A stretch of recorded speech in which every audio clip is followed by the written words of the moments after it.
Vamos a continuar con un tema que es sumamente importante y que en los años que vienen en el tratamiento y en el desarrollo de estrategias para mejorar los desenlaces en mieloma múltiple va a dar mucho que hablar, básicamente por los resultados tan prometedores que tiene esta terapia. Indudablemente hay un periodo de transición para poder incorporar este tipo de tecnología por el gran costo y la infraestructura que requiere. En la historia del tratamiento del mieloma hemos visto la búsqueda de terapias blanco, de tratamientos específicos, desde clásicos inhibidores de protosoma que interfieren con la degradación de proteínas a nivel celular, los inmunomoduladores que poseen propiedades antimieloma que incluyen modulación inmune, propiedades antiangiogénicas, antiinflamatorias y efectos antiproliferativos. El gran avance con los monoclonales, que es un blanco específico que se expresa en las células del mieloma, el CD38, por ejemplo, los cuales activan una respuesta inmune, inhibidores de histona de acetilasa que pueden inducir apoptosis en las células del mieloma a través de la regulación génica, los corticoides que producen pues apoptosis en células de mieloma, la quimioterapia convencional que durante mucho tiempo fue la única opción de tratamiento que básicamente actuaba en células con una alta capacidad de división, que no es una característica de las células de mieloma, inhibidores selectivos de exportadores nucleares que inhiben la exportina 1, que resulta en la activación de proteínas supresoras tumorales, los anticuerpos conjugados con un blanco específico, el BSMA, el antígeno de maduración de células B, y por último en esta historia, o por lo menos lo último en el cual se ha probado, es la expresión de receptores antigénicos quiméricos que lo son CAR T-cell, es la construcción de un receptor dirigido a un antígeno específico de la célula que queremos en este caso eliminar, que es la célula plasmática, por ingeniería genética sin la necesidad de la presentación antigénica. Otras moléculas como el SLAN7 que tiene activación directa de las células natural killer, antiinterleuquina 6, sabiendo el papel que cumple la interleuquina 6 en la proliferación y sobrevida de las células de mieloma, inhibidores de checkpoint, de PD-1, la unión a PD-1, que es un ligando en la inhibición de la citotoxicidad mediada por las células T, o anticuerpos biespecíficos de las células T. Bueno, aquí en esta gráfica y básicamente en esta presentación nos centraremos en el papel de los CAR T-cell, la construcción de esos receptores antigénicos quiméricos dirigidos contra el BSMA y el CD19, pero específicamente el BSMA. La historia de los CAR T-cell pues no es relativamente nueva, ya llevan más de 30 años y han pasado por diferentes generaciones, van en la cuarta generación y la estructura básicamente tiene 4 componentes, un dominio de ligando externo con una fracción de cadena libre que puede ser cadena pesada o liviana y allí puede haber monoespecíficos o biespecíficos dirigidos contra un antígeno específico en la superficie de la célula que queremos eliminar. También hay algunas vías de coestimulación y la incorporación de esas vías o señales coestimulatorias es lo que ha cambiado un poco la generación. Esas coestimulaciones, específicamente en los CAR T-cell de tercera o cuarta generación, están el CD28 y el 41BB. Todo esto unido pues a la vía de señalización del TCR, que es el CD3. Esa adición de señales coestimulatorias pues ha mejorado la proliferación, la secreción de citoquina, la resistencia a la apoptosis y la persistencia también de las células T in vivo. También en los de cuarta generación, mediadores de secreción de interleuquina 2, todo esto con el objetivo de mejorar la eficacia. Dos elementos fundamentales en la construcción de los CAR T-cell son las señales coestimulatorias, el CD28, que es un miembro de la familia inmunoglobulinas de los receptores coestimulatorios, tiene 2 ligandos, el B7-1, que es el CD80, y el B7-2, que es el CD86. Esa señal coestimulatoria del CD28 regula la interleuquina 2, la producción de interleuquina 2, potencia la sobrevida de las células T y promueve la diferenciación de los diferentes subtipos de células T. CD28 principalmente se expande o se encuentra en las células NAIB expandidas. El 41BB, que es la otra señal coestimulatoria en los CAR T-cell de cuarta generación, pues es un miembro de la superfamilia de los receptores TNF y esa señal sobreregula la supervivencia de genes, aumenta la división celular, induce la producción de citoquinas y previene la activación inducida por las células T. También expande las células T de memoria. Los CAR T-cell implica una infraestructura y unos recursos técnicos y humanos complejos en cierta manera, porque el proceso o la creación de un CAR T-cell implica una primera etapa que es la leucoaféresis o la linfoaféresis. Dos, esos linfocitos que se extraen se activan y se construye el CAR T-cell a través de la introducción ya sea por un transposón o por un lentivirus, que básicamente hace que se expandan esos CAR T-cell expresando un receptor quimérico dirigido contra la molécula que escojamos, específicamente en mieloma múltiple, aunque se han probado diferentes moléculas blanco o antigénicas, pues el BSMA es el que ha tomado mayor peso y es el que más ha avanzado en el desarrollo de los CAR T-cell en cuanto a respuesta. Posteriormente hay un proceso de linfodepresión, también hay una terapia puente para optimizar cuando se hace la reinfusión de los CAR T-cell. ¿Qué pasó acá? Bueno. Bueno. No todos los pacientes son candidatos a CAR T-cell. Digamos, hay unos elementos básicos para poder elegir a un paciente a este tipo de terapia. Primero, indudablemente que tenga un número adecuado de células T. Eso varía de acuerdo al protocolo, que no tenga una infección activa, una función orgánica adecuada y que no tenga comorbilidades relevantes para que pueda tolerar la linfodepresión y probablemente las complicaciones o eventos adversos asociados con este tipo de tratamiento. Antes de la aféresis hay tratamientos puente para optimizar la capacidad de respuesta y disminuir la carga tumoral. Sin embargo, hay medicamentos que no se deben usar, básicamente corticosteroides o medicamentos que vayan a producir la linfodepresión antes de la aféresis. Luego, la movilización a través de la leucoaféresis, básicamente para separar y extraer los linfocitos. La terapia puente básicamente viene dirigida a controlar o maximizar la enfermedad sin comprometer la función orgánica, también minimizar la toxicidad que puede estar asociada y minimizar la toxicidad también en pacientes una vez se ha hecho la reinfusión de los CAR T-cell. También reducir indudablemente la carga tumoral, pues es un objetivo previo, pues fundamental. La linfodepresión tiene varios principios. Esa es, antes de hacer la reinfusión, primero erradicar células T inmunosupresoras, específicamente los T-RED, sobreregular la inmunogenosidad del tumor y reducir la supresión inmune, incrementar los niveles homostáticos de citoquinas y promover la proliferación de células T como elemento fundamental antes de hacer la reinfusión. Bueno. Así, hay muchos fase 1, estudios que en los últimos años se han publicado los datos, pero básicamente los que han progresado a estudios fase 2 y que han mostrado los mejores resultados han sido aquellos, digamos, que tienen el modelo básico de tercera o cuarta generación de los CAR T-cell, pero que están dirigidos al BSMA. Son algunos estudios, las tasas de respuesta, pero pues ahora nos centraremos en aquellos estudios que realmente han consolidado la posibilidad del uso a nivel clínico.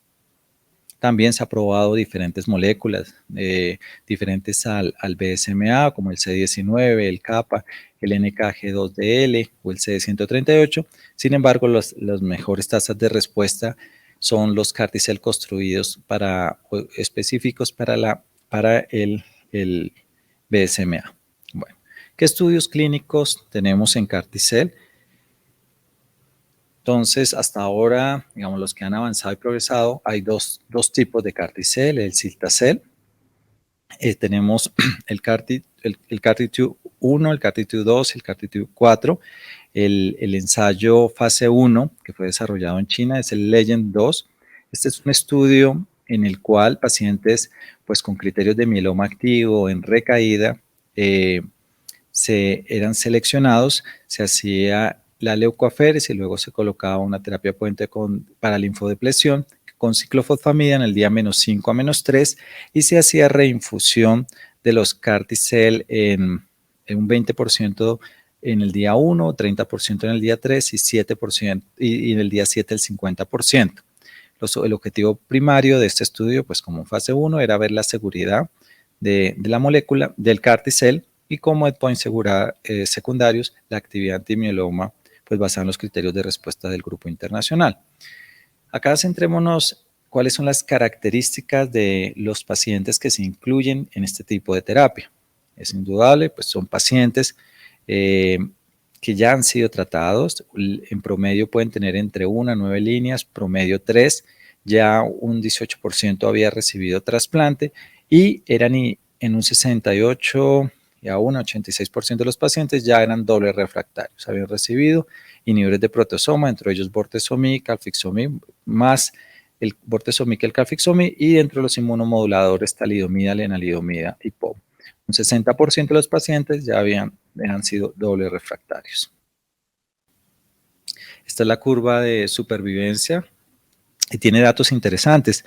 La supervivencia libre de progresión en pacientes que lograban respuesta completa era de 30 a 30 meses era el 48%.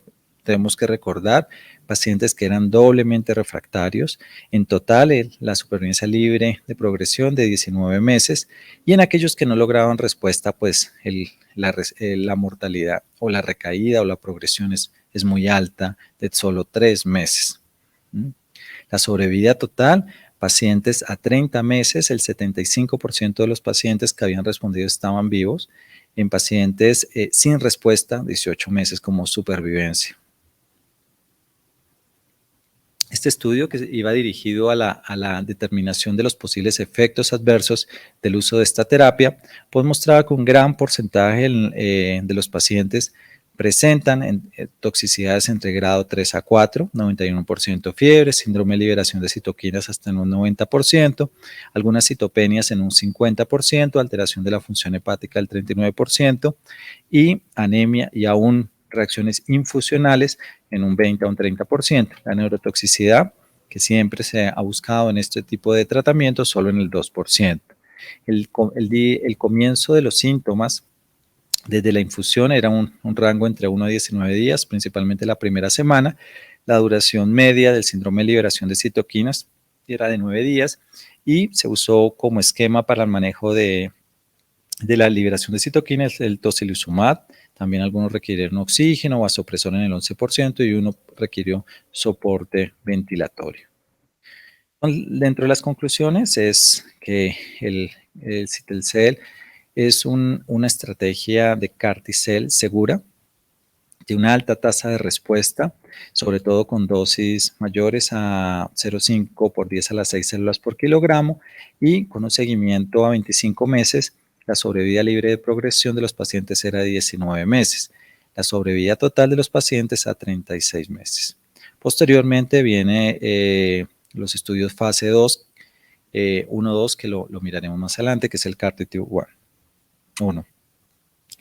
El segundo Carticel en mieloma múltiple es el Hidactayen o Bicleucel. En mieloma múltiple, también en el escenario de la recaída, es el estudio KARMA, publicado en el New England en el 2021. Este es el constructo, pues tiene el mismo modelo de los Carticel de cuarta generación, tiene un sitio de unión al tumor con la especificidad para anti-BSMA, el linker es un CD8 y pues los codominios, pues básicamente el 4,1-BB. Ese vector que por ingeniería se expresa en las células T en el Carticel, pues tiene la especificidad para el BSM en la célula plasmática. La tasa de respuesta global es de un 73%, mayor cuando se usa la dosis de 450 por 10 a la 6 de los Carticel. La tasa de respuesta completa con respuesta completa estricta llegaba a un 23% y respuesta completa pero sin medir la enfermedad mínima residual pues llegaba a un 7%. 20% de muy buena respuesta parcial y respuesta parcial un 21%. A través de todo el análisis de subgrupos en pacientes aún que tenían formas de de alto riesgo citogenético, que tenían scores pronósticos como un RISS de alto riesgo y aún en pacientes doble y triple refractarios, pues todo favorecía o está a favor en este análisis del uso del CAR-T-cell. Cuando se analizan las curvas de supervivencia, la supervivencia libre de progresión, pues mostró que la dosis de 450 por 10 a la 6 produce una supervivencia libre de progresión de 12 meses, mucho mayor que con las otras dosis. La supervivencia global muestra 19.4 meses como media, que son datos bien interesantes. Este estudio, que es básicamente comparando los datos del CAR-T-cell, de este estudio, del CARMA, con los estudios en segunda línea, que los presentamos esta mañana en recaída y refractariedad, claramente muestra una ventaja enorme en los desenlaces en el escenario de recaída refractario con el uso de CAR-T-cell cuando se compara con los estudios en mundo real de lo que se está usando actualmente, tanto en supervivencia libre de progresión como en supervivencia global, que es la línea azul superior. El CARTITUDE, fase 1B, 2, es el Zigtacayen Autolecel. Es presentado en el ASH en el 2020 como presentación oral y básicamente pues tiene los mismos objetivos: buscar algunos desenlaces clínicos, los criterios para inclusión, pacientes con mieloma múltiple en progresión, que hayan recibido más de 3 líneas de tratamiento, que hayan incluido inhibidores de proteasoma, inmunomoduladores y anticuerpo monoclonal. Es decir, son pacientes triple refractarios que en el escenario actual, con las moléculas que podemos ofrecer, la sobrevida puede ser de menos de 8 meses. Básicamente se hacía la aféresis, una terapia puente si era necesaria, la linfodepresión se hacía con ciclofosfamida fludarabina entre el día -5 a -3 y se hacía la infusión de Citalcel en el día 1. Luego la valora, pues, el seguimiento para los posibles efectos adversos.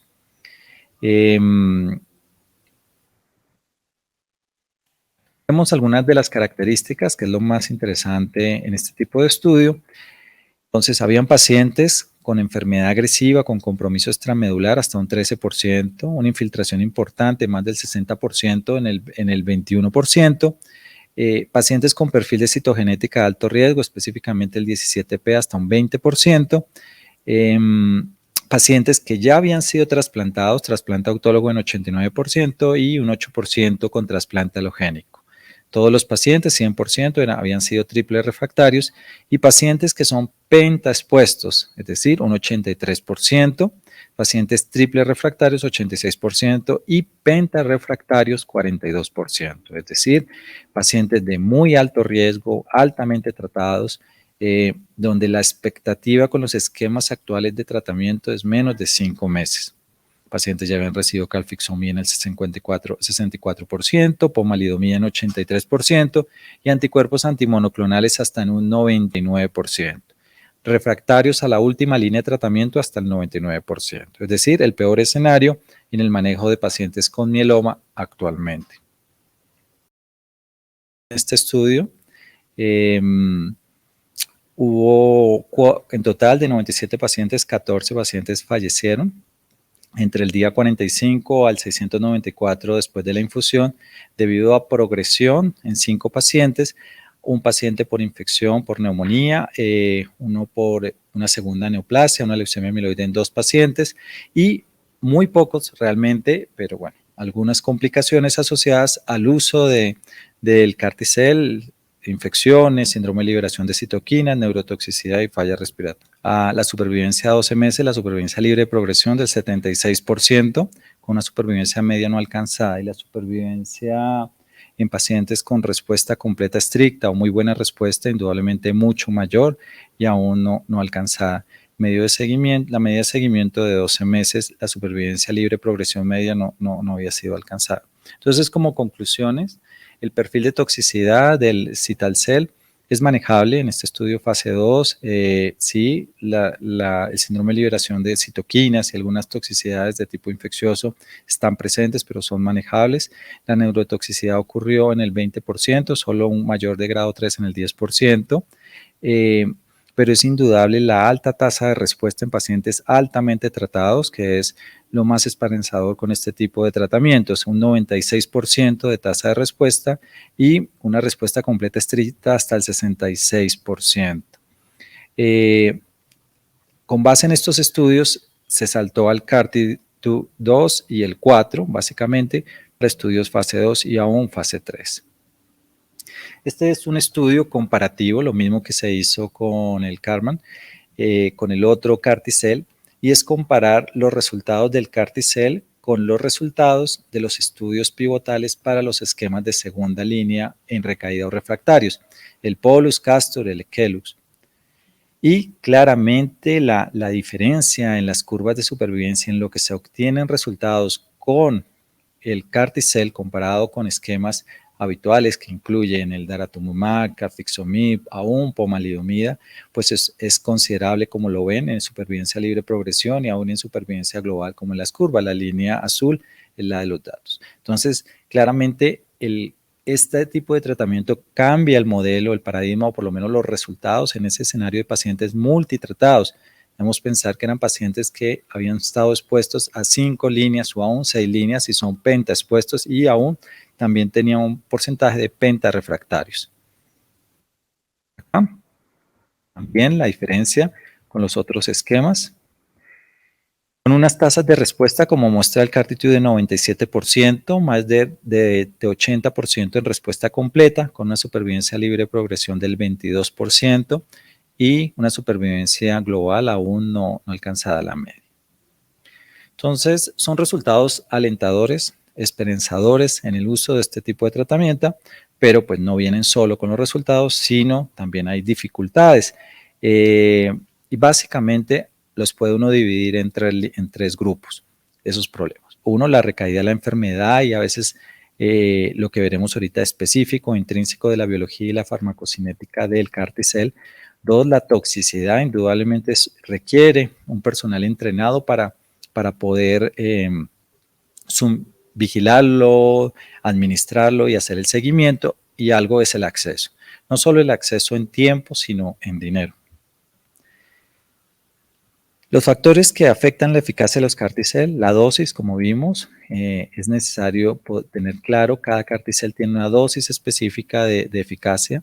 La forma en que se expande el Carticel, que tiene varios factores que determinan esa expansión, la expansión tanto in vivo como in vitro, la composición del Carticel, el ratio entre CD4 y CD8 al expandirse, la mayor expresión de CD27 o CD45 RO en los linfocitos T, o el agotamiento de los linfocitos T, que también lleva a la disminución en la efectividad de los Carticel, indudablemente la síndrome de liberación de citoquinas, que es un problema.